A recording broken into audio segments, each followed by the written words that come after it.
Imate občutek, da vam ljudje ne zaupajo? Ne veste zakaj, ampak neprestano je neka skepsa strani šefa, partnerja, ne vem, ljudje vam ne zaupajo, kupci mogoče.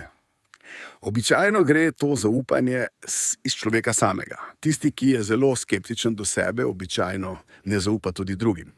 In dejansko tisti, ki kaže navzven zelo veliko samozavest, zelo ve vse, kaj je, sam v sebi zelo pogosto razmišlja, kaj pa če ne vem, kaj pa če nisem dovolj lep, kaj pa če nisem dovolj izobražen, dovolj uspešen, kaj pa če jaz to sploh ne bom zmogel.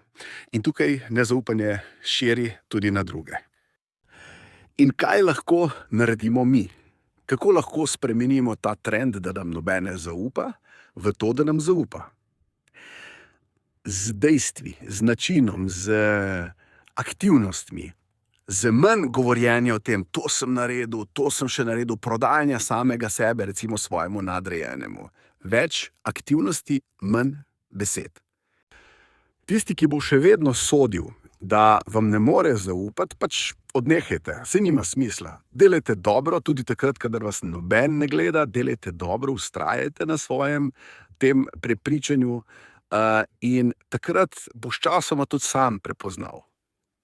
Zato je včasih problem s priporočili. Ljudje priporočajo nekoga drugega in seveda ta oseba, ki je priporočilo prejel, stopi v stik s to novo osebo, z nekim prepričanjem v tistega oseba, ki je priporočilo dal. Se pravi, če tistemu, ki je priporočilo ponudil, ne zaupate popolnoma, ne boste zaupali tudi temu človeku.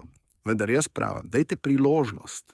Ni naivno, ampak je razvoj, je napredek. Ne moreš živeti sam v tej skupnosti.